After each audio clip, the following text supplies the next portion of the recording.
the truth. You can see it in his eyes. Only Dave Grohl knows the truth. You can see it in his eyes.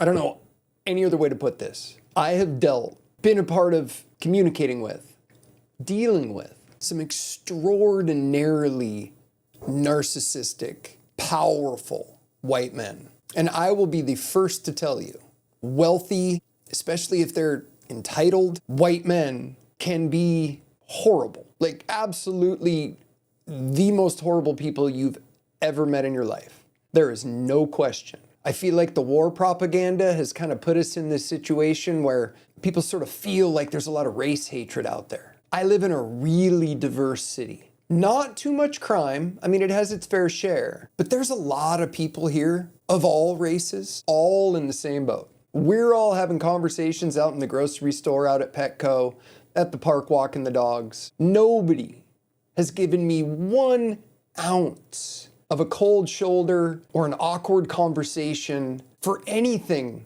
being afraid of a white man. There are some people, though, who do go out of their way to show their disgust. To show their disgust with what you're doing, that you're talking. They'll shake their head, they'll sigh, cross their arms and look at you as if you're doing something wrong. Do you know who those people are? The white women, probably over 40 years old. See, I've always talked to everybody.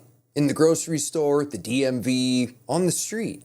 If you make eye contact with me, I might just ask you how you're doing. Get into a conversation. Drives my kids absolutely nuts. Used to drive my kid's mother absolutely nuts. But that's why we made such good money. I would tell her that. If I didn't talk to everybody, you wouldn't have your big fancy house.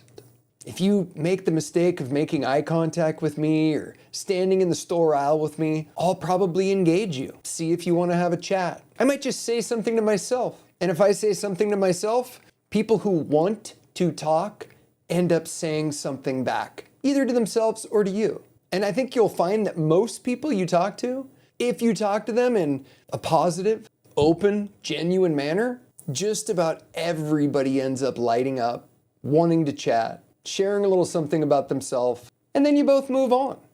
And you feel like you know somebody a little bit. You feel like you know people in your community. Our biggest news corporations there are in existence, the richest people in the country, are instructing them to continue giving us a rhetoric that will turn us against one another. That is the attack. That is World War III right now. We are being attacked as people, as the people who live in this country. We are being lulled to sleep. I suggest now's not the best time to get lulled to sleep. I'm going to suggest that right now is a good time to just make sure there's no holes in the boat before you cross the Pacific or the Strait of Juan de Fuca. Think about just checking for life jackets, fire extinguishers, flares, all the things that if they boarded you, you'd have to have on the list in order to get away without a ticket. That's kind of where I'm kind of putting things right now in this country. I just like to know where the exit row is. Are you the kind of person that when you get on an airplane, do you ignore the exit row? Do you ignore the safety orientation? Or do you look at exactly where the exits are, count how many rows there are, and figure out if this plane was upside down and all there were little red lights on the ground, would I be able to find my way to the exit in like 10 seconds? Because that little tiny preparation you would do, which might take 30 seconds, you'd make the flight attendant's day because you'd pay attention to them. And I'll guarantee you every single one of those flight attendants is thinking to themselves, if that person right there talking through my presentation right now gets stuck and the airplane's on fire, I might not help him. Or I'll help the nice lady next to him who's trying to listen to me with him talking in her ear. If you're not paying attention to everything that's happening around you right now, on television, out in public, anywhere you go, it's not the best time to be doing that. Absolutely 100%. We're being attacked in ways that you didn't even know were ways. Try to stop thinking about this as hating a person so vehemently that it doesn't matter what happens to get to that next level of hating him. Why don't you just let this play out for a little bit? This might have been the perfect time in global history to get a little bit of a bully in the White House. Let him just kind of get America back to that powerful position before we hand it off to politicians again. That's all I'm saying. This could play out that way. Or Republicans could lose the House in the election next year. We could go right back to where we were at. This might be the best time in the world for you to get out and work 20 hours a week. I'm going to try to do it too. I've been on Medicaid insurance for a few years now. When I got blown up, when I had my business attacked and blacklisted and basically had everything I'd worked for just thrown away, a narrative changed and twisted to basically ruin my life. Almost killed me.